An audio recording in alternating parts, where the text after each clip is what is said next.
میں نے جس آیت مقدسہ کی تلاوت کا شرف حاصل کیا ہے اس کو بیان کرنے سے پہلے ایک دو تین اشعار سماعت فرمائیں. ہر ابتدا سے پہلے ہر انتہا کے بعد، ہر ابتدا سے پہلے ہر انتہا کے بعد ذات نبی بلند ہوتا ہے ذات خدا کے بعد. ہر ابتدا سے پہلے ہر انتہا کے بعد ذات نبی بلند ہوتا ہے ذات خدا کے بعد. اور دنیا میں احترام کے قابل ہیں جتنے لوگ، ہم سب کو مانتے ہیں پر مصطفیٰ کے بعد، ہم سب کو مانتے ہیں پر مصطفیٰ کے بعد. اور قتل حسین اصل میں مرگ یزید ہے، اسلام زندہ ہوتا ہے ہر کربلا کے بعد. سبحان اللہ سبحان اللہ. کربلا کے بعد محترم سامعین اکرام، میرے نبی دنیا میں تمام نبیوں سے افضل بنا کر بھیجے گئے. میرے نبی تمام صحابہ سے افضل ہیں. دنیا میں سب سے افضل و اعلیٰ مقام دیا گیا ہے. کتابوں میں آتا ہے، روایتوں میں آتا ہے. محترم سامعین اکرام، تاریخ اٹھا کر کے دیکھ لیجئے، تاریخ اس چیز کی آج بھی گواہی دیتی ہے. جب سے دنیا بنی ہے آج تک کے حضرت آدم علیہ السلام سے لے کر حضرت عیسیٰ علیہ السلام تک کے جتنے بھی نبی آئے، جتنے بھی صحابہ آئے، جتنے بھی خلفائے راشدین آئے، جتنے بھی اولیاء اکرام آئے، سب کی یہی تمنا رہی کہ اللہ مجھ سے راضی ہو جائے، اللہ مجھ سے خوش ہو جائے. تمام نبیوں کی، تمام صحابہ کی، تمام خلفائے راشدین کی یہی تمنا ہے کہ اللہ مجھ سے راضی ہو جائے، اللہ مجھ سے خوش ہو جائے. تکیہ کے لوگ یہاں اکٹھا ہوئے ہیں، یہی ہم تم کی خواہش رہتی ہے، یہی تمنا رہتی ہے کہ اس کے آنے سے اللہ خوش ہو جائے گا اور میرے گناہوں کو مٹا دیا جائے گا. تمام لوگوں کی دنیا میں یہی تمنا رہی ہے. لیکن میرے سید الانبیاء خاتم النبیین طٰہٰ یاسین کی تاریخ اٹھا کر کے دیکھیے. اللہ تبارک و تعالیٰ اپنے محبوب کے بارے میں ارشاد فرماتا ہے، وَلَسَوْفَ يُؤْتِيكَ رَبُّكَ فَتَرْضَىٰ. خدا کی رضا چاہتے ہیں دو عالم، خدا کی رضا چاہتے ہیں دو عالم. خدا چاہتا ہے رضائے محمد صلی اللہ علیہ وسلم. محترم سامعین اکرام، محترم سامعین اکرام، نبی علیہ السلام اپنی امت سے سب سے زیادہ محبت کیا کرتے تھے. سب سے زیادہ تاریخ اٹھا کر کے دیکھ لیجئے، اگر سب سے زیادہ رو رو کے کھلا کر دعائیں کی ہیں تو اپنی گنہگار امت کے لیے کی ہیں. لیکن ہم لوگ ایسے ہیں، یہ تو کہتے ہوئے نظر آتے ہیں میرے نس نس میں بسا ہے نبی نبی، لیکن ہم تو نماز پڑھتے ہیں کبھی کبھی. میرے پیارے ایسا نہیں ہونا چاہیے، ایسا ہونا چاہیے. تاریخ اس چیز کی گواہی دیتی ہے، جتنے لوگ بڑے ہوئے ہیں، جتنے لوگ اللہ والے ہوئے ہیں، وہ نبی کے در سے ہوئے ہیں، نبی کے قول و فعل کو اپنایا ہے، نبی کی سنت پر اپنا عمل کیا ہے، نبی کی زبان حیات کو پڑھا ہے اور اپنی زندگی میں جب لائے ہیں، لانے کے بعد لوگوں نے دیکھا ہے کہ یہ کوئی عظیم انسان ہے، کوئی یہ پیارا انسان ہے. جب انہوں نے نبی کی سنت کو اپنی زندگی میں لائے اور دنیا والوں نے دیکھا، یہاں تلک کی روایتوں میں آتا ہے کہ جو نبی کی ایک سنت کو زندہ کرتا ہے اللہ تعالیٰ اسے 100 شہیدوں کا ثواب عطا کرتا ہے. محترم سامعین اکرام، ہم تم اپنی زندگی اگر اچھی بنانا چاہتے ہیں، ہم تم اپنے اگر اولاد اچھی بنانا چاہتے ہیں، اپنے گھر کا ماحول اچھا بنانا چاہتے ہیں تو نبی کی زندگی پر عمل کرنے لگے. یقین جانیے لوگ آپ کے سامنے جھکتے ہوئے نظر آئیں گے، آپ کی تعریف کرتے ہوئے نظر آئیں گے. تاریخ اس چیز کی گواہی دیتی ہے کہ آج سے کئی سو سال پہلے چند مسلمان ہوا کرتے تھے، لیکن لوگ انہیں عزت کی نگاہ سے دیکھا کرتے تھے، لوگ ان کی تعریف کرتے ہوئے نظر آتے تھے. بشرط یہی تھی کہ وہ نبی کے قول و فعل کو اپناتے تھے، نبی کے بتائے ہوئے طریقے پر عمل کرتے تھے. لیکن ہم تم کا معیار یہ ہے، ہم تم کا طریقہ یہ ہے، بتاتے تو ہیں لوگ اور سنتے ہیں لوگ، لیکن اس پر عمل نہیں کرتے ہیں. اور اس کو جس دن عمل پر اگر لے آئیں گے تو دنیا اور آخرت دونوں سمجھ جائیں گے. بے شک. سبحان اللہ سبحان اللہ. آج کچھ لوگ یہ بھی کہتے ہوئے نظر آتے ہیں نبی ہماری طرح بشر ہے، معاذ اللہ ہے. کچھ لوگ ایسے بھی ہیں، لیکن تاریخ اٹھا کر کے دیکھیے پتا چلے گا.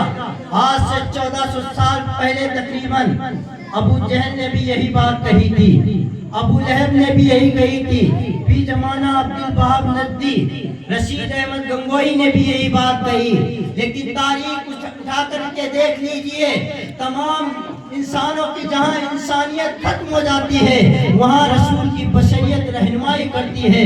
ذرا جبریل سے پوچھو، اے جبریل کیا تم نور مجسم کو اپنا جیسا مانتے ہو؟ جبریل امی عرض کرتے ہیں، کیا تم نے حضرت آدم علیہ السلام کی گریہ وزاری کو نہیں دیکھا ہے؟ کیا تم نے حضرت نوح علیہ السلام کی عظمت کو نہیں دیکھا ہے؟ کیا تم نے حضرت موسیٰ علیہ السلام کے جلال کو نہیں دیکھا ہے؟ کیا تم نے حضرت ایوب علیہ السلام کے صبر کو نہیں دیکھا ہے؟ کیا تم نے حضرت زکریا علیہ السلام کی خاموشی کو نہیں دیکھا ہے؟ کیا تم نے حضرت عیسیٰ علیہ السلام کی مسیحا کو نہیں دیکھا ہے؟ سلیمان علیہ السلام کی حکومت کو نہیں دیکھا ہے؟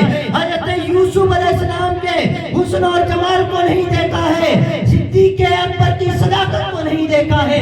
فاروق اعظم کی عدالت کو نہیں دیکھا ہے؟ عثمان غنی کی سخاوت کو نہیں دیکھا ہے؟ حضرت علی کی شجاعت کو نہیں دیکھا ہے؟ تو جبریل امی یہی پکار اٹھتے ہیں، یہی بولے سدرا والے، یہی بولے سدرا والے، چمنے جہاں کے تالے سبھی میں نے چھان ڈالے، تیرے پائے کا نہ پایا، تجھے یک نہ ایک بنایا۔ اللہ تبارک و تعالیٰ نے نبی کو سب سے پیارا بنا کر بھیجا ہے، سب سے انوکھا بنا کر بھیجا ہے۔ محترم سامعین اکرام، خانہ کعبہ کا جب جائزہ لوگے تو پتہ چلے گا آج سے تقریباً 1400 سال پہلے خانہ کعبہ میں 360 بت رکھے ہوئے تھے۔ ابو جہل بھی انسان ہے لیکن جب خانہ کعبہ میں جاتا ہے تو 360 بتوں کے سامنے سجدہ کرتا ہے اور اپنی حاجت کو طلب کرتا ہے، اس سے کچھ نہیں اس کو ملتا ہے۔ لیکن میرے سید الانبیاء خاتم النبیین طٰہٰ یاسین دونوں جہاں کے مالک و مختار دنیا میں جب تشریف لاتے ہیں تو وہ 360 جو بت رکھے ہوئے تھے نبی کے قدموں میں گر جاتے ہیں۔ اسی لیے اعلیٰ حضرت پکار اٹھتے ہیں کہ تیری آمدی کی بیت اللہ مجرے کو جھکا، تیری آمدی کی بیت اللہ مجرے کو جھکا، تیری ہیبت کی ہر بت تھر تھرا کر گر گیا۔ محترم سامعین اکرام، پھر کسی شاعر نے یوں ارشاد فرمایا کہ جو یادیں مصطفیٰ سے دل کو بہلایا نہیں کرتے، اس پر غور و فکر کرنا تھوڑی، کہ جو یادیں مصطفیٰ سے دل کو بہلایا نہیں کرتے حقیقت میں وہ لطف زندگی پایا نہیں کرتے۔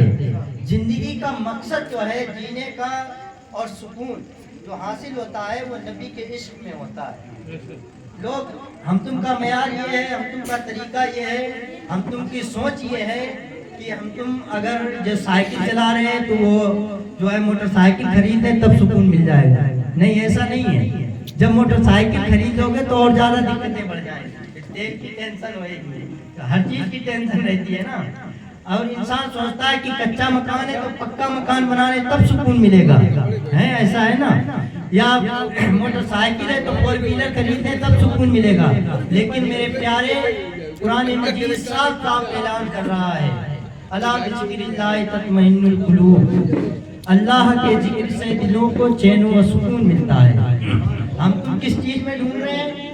گھروں میں ڈھونڈ رہے ہیں، موٹر سائیکل میں ڈھونڈ رہے ہیں، فور ویلر میں ڈھونڈ رہے ہیں۔ لیکن قرآن کیا اعلان کر رہا ہے اور کسی شاعر نے کیا ہی خوب فرمایا کہ جو یادیں مصطفیٰ سے دل کو بہلایا نہیں کرتے حقیقت میں وہ لطف زندگی پایا نہیں کرتے۔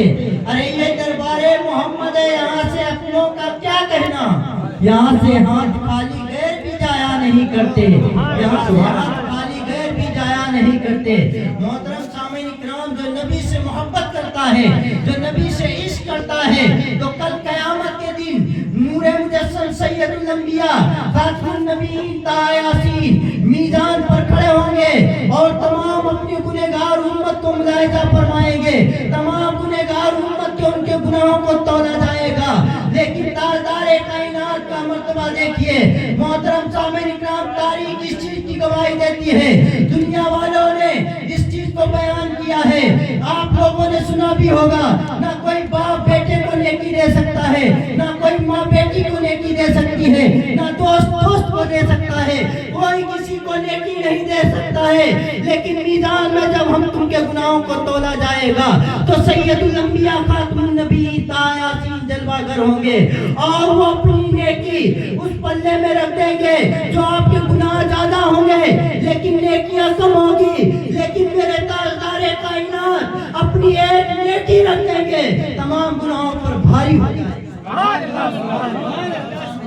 ایک نیکی میرے نور مجسم کی تمام گناہوں سے بھاری ہو جائے گی، اور میرے تاجدار کائنات جب پل صراط پر لوگ گزرتے ہوں گے، پل صراط پر نفسی نفسی کا عالم ہوگا، جہنم کی آگ نیچے جلتی ہوگی، بال سے باریک اس کی جو ہے سڑک ہوگی، تلوار سے زیادہ باریک اس کی راستہ ہوگی، میرے پیارے اس سے گزرنا ہے، جیسے جس کی نیکی ہوگی ویسے اس کی راستہ بنا دی جائے گی۔ محترم سامعین کرام، نیچے جہنم کی آگ جلتی ہوگی، جیسے جس کے گناہ ہوں گے، بہت سے لوگ تو جہنم کی آگ میں جلتے ہوں گے، بہت سے لٹکے ہوئے ہوں گے، بہت سے لوگ بالوں کے بل لٹکے ہوں گے، بہت سے لوگ الٹے لٹکے ہوں گے، بہت سے لوگ گرتے ہوں گے اور جہنم میں چلتے ہوں گے، لیکن تاجدار کائنات سے جو محبت کرتا ہے، سید الانبیاء خاتم النبیین سے محبت کرتا ہے، ان کی پیاری پیاری سنت پر عمل کرتا ہے، ان کے نقش قدم پر چلتا ہے، ان کی سنت کو اپنی زندگی میں لاتا ہے، تو سید الانبیاء اس کے لیے دعائیں کرتے ہوں گے، اور وہ قدم رکھے گا تو بجلی کی طریقے سے جنت میں داخل ہو جائے گا۔